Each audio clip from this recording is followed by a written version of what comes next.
अस्सलाम वालेकुम स्टूडेंट्स, कैसे हैं आप लोग। उम्मीद करती हूँ ठीक होंगे। तो आज की वीडियो में हम डिस्कस करेंगे एक्सरसाइज 2.6 जिसका क्वेश्चन नंबर 1 है use synthetic division to find the question and the remainder when x square plus 7x minus 1 divided by x plus 1। Synthetic division को सॉल्व करने का एक मेथड होता है, वो मैं आपको बताती हूँ। पहले क्वेश्चन नंबर 1 देखते हैं तो आपको समझ आ जाएगी कैसे करना है इसको।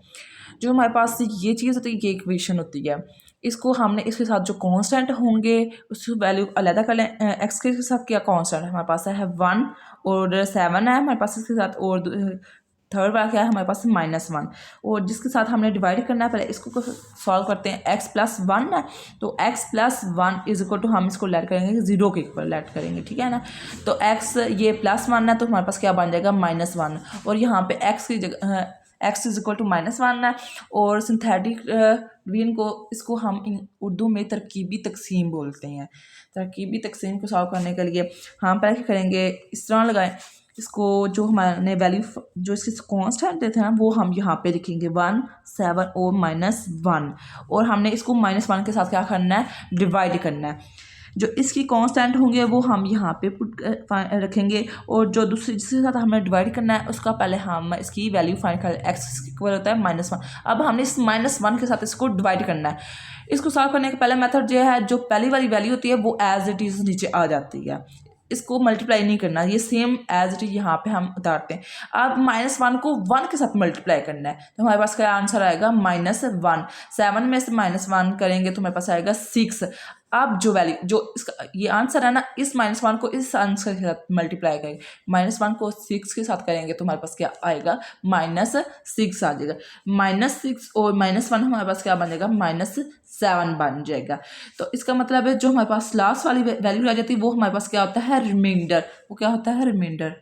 ये हमारे पास रिमाइंडर बचेगा, और जो क्वोशिएंट फाइंड करना होता है वो ये वैल्यू होंगी।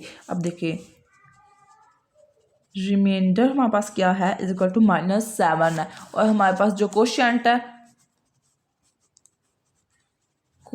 वो है हमारे पास 1 और 6। अब इसको कैसे इक्वेशन में पुट करना है, जो ये वाली वैल्यू होती है, जैसा कि हमारे पास स्टैंडर्ड फॉर्म है। स्टैंडर्ड फॉर्म हमने बताया ना किसके इक्वल होता है, एक्स स्क्वायर, अच्छा sorry x square plus b x plus c is equal to 0 है। तो जो लास्ट वाला होगा वो सी के इक्वल होगा, फिर एक्स साथ लगेगा, फिर एक्स स्क्वायर, फिर आगे बढ़ते जाएगा क्यूब लगेगा, फिर 4 उसकी पावर 4 होगा। इस तरह अगर हम यहाँ पे देखें तो ये सिंपल हमारे पास क्या बनेगा, कांस्टेंट। और इसके साथ वाले जो 1 है इसका मतलब है यहाँ पे क्या लगेगी, एक्स लगेगी, तो हम लिखेंगे यहाँ पे एक्स प्लस 6, एक्स की जगह ये लगाएंगे। तो ये हमारे पास क्या बचेगा, क्वोशिएंट, और ये हमारे पास जो वैल्यू लास्ट वाली होगी वो हमारे पास होगा रिमाइंडर, और जो ये है ये इक्वेशन हमारे पास बन जाएगी, ये क्वोशिएंट इसके बन जाएंगे। अब हम इसका पार्ट नंबर 2 करते हैं, आपको और अच्छी मज़ीद सही तरीके से समझ आ जाएगी। इसका पार्ट नंबर 2 है 4x³ - 5x plus 15 divided by x plus 3 है। इसको सॉल्व करते हैं। ये है अब हमारे पास क्वेश्चन है, तो अब यहाँ पे देखते हैं। पहले तो हमारे पास क्या है जिसके साथ हमने डिवाइड करना है, वो है x प्लस 3। क्या है, x प्लस 3। इसको लेट कर लेते हैं 0 के इक्वल, तो हमारे पास क्या बन जाएगा, x इज इक्वल टू -3। इस वैल्यू के साथ हमने अब इसको डिवाइड करना है, तो हमारे पास पहले क्या है, x³ है 4x³ और माइनस, अब हमारे पास स्क्वायर तरतीब से चलना है ना, x³ फिर x² फिर x की पावर 1 आनी चाहिए। तो x² वाली वैल्यू है नहीं है तो हम 0x² पुट कर लें। 0x² की कोई वैल्यू नहीं होती है, लेकिन यहाँ पे हमने इसको सॉल्व करने के लिए इसलिए यहाँ पे ऐड कर लिया। बेशक ऐड करेंगे, सब्ट्रैक्ट करेंगे, कोई इशू नहीं है। अब यहाँ पे हम लिखेंगे -x के, देखें तरतीब से आ गई। इसकी पावर 3 है, 2 है, अब इसकी पावर 1 है, प्लस फिर सिंपल कांस्टेंट आ रहा है। तो अब हम इसकी जो कांस्टेंट इसके साथ जो आ रहे हैं वो हमने लिखने हैं। तो अगर हम यहाँ पे लिखेंगे तो हमारे पास क्या आएगा, 4, फिर क्या आएगा 0, फिर क्या आएगा -5, फिर क्या आएगा 15, और डिवाइड हमने इसके साथ करना है -3 के साथ। और सिंथेटिक डिवीजन का हमें पता है, तरकीबी तकसीम का रूल का पता है, जो फर्स्ट वाली वैल्यू है सेम एज इट इज ये नीचे उतर आएगी। अब -3 को 4 के साथ मल्टीप्लाई करेंगे तो हमारे पास क्या आएगा, 4 3 टाइम 12, तो ये -12, तो इसका आंसर आएगा -12। अब 12 को जो इसका आंसर होगा उसके साथ मल्टीप्लाई करते जाना आपने। -3 को -12 के साथ मल्टीप्लाई करें तो ये हमारे पास बनेगा बन जाएगा 36 बनेगा, क्योंकि माइनस और माइनस हो जाएगा, +3 को 12 के साथ करेंगे तो ये बन जाएगा 36। अब इस वैल्यू में से इस वैल्यू को हमने माइनस करना है, 36 में से माइनस करना होता है 5, प्लस ये माइनस करना होता है, नीचे वाली वैल्यू में से ऊपर वाली वैल्यू को माइनस करना होता है। तो इसका मतलब है 36 में से -5 काट दें, हमारे पास क्या बचेगा 31। अब -3 को 31 के साथ हम अगर मल्टीप्लाई करेंगे तो हमारे पास क्या आ जाएगा 93 आएगा, -93, क्योंकि ये माइनस का और ये प्लस का, तो हमारे पास क्या आएगा -93 आ जाएगा। अब इस वैल्यू में से इस वैल्यू को करना, तो ये प्लस किया है तो इसका मतलब है हम क्या करेंगे -93 और प्लस क्या करेंगे हम 15। अब देखिए 9 में से 3 में से 5 नहीं माइनस हो जाता, एक कैरी ले लेंगे, 13 में से 5 माइनस करेंगे तो हमारे पास बचेगा 8। अब यहाँ पे 8 में से 1 माइनस करेंगे, हमारे पास क्या बनेगा 7।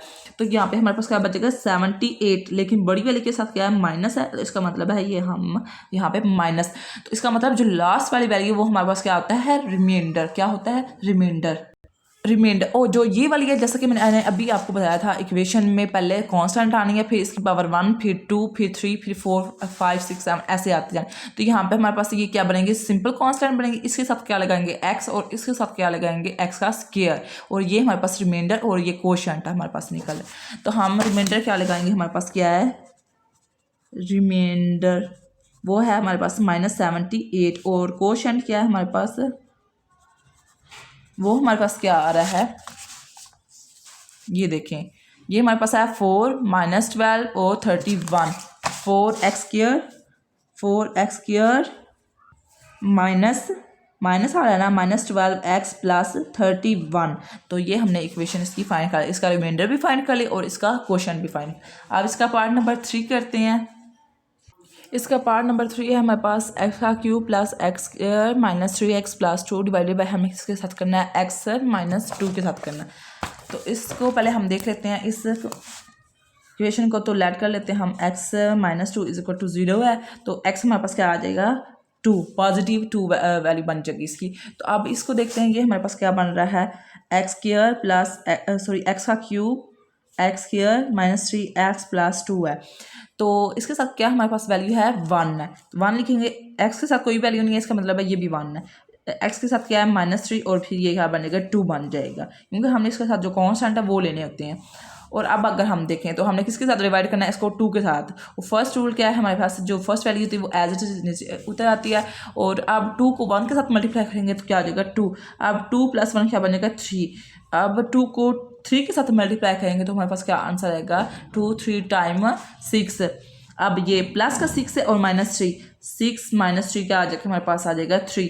2 को 3 के साथ मल्टीप्लाई करेंगे तो क्या आ जाएगा 6 और 2 हमारे पास क्या बच जाता है 8। इसका मतलब है हमारे पास रिमाइंडर क्या बच गया है, रिमाइंडर है हमारे पास 8, और जो हमारे पास है कोशेंट वो है हमारे पास, जो मैंने अभी बताया था, ये हमारे पास सिंपल कांस्टेंट, ये x की वैल्यू होगी, और फिर ये क्या बनेगी x की स्क्वायर, तो ये बन जाएगा x का स्क्वायर, क्योंकि ये 1 है तो 1 साथ ना भी लगाएं तो कोई इशू नहीं, इसका मतलब सिर्फ x² लगा लें, और फिर बन जाएगा +3, क्योंकि यहाँ पे ये कोई भी साइन नहीं है, इसका मतलब ये पॉजिटिव वैल्यू, तो बन जाएगा 3x, तो ये बन जाएगा +3, और रिमाइंडर हमारे पास 8 है, और जो हमारे पास है क्वेश्चन है वो हमारे पास है x² + 3x + 3।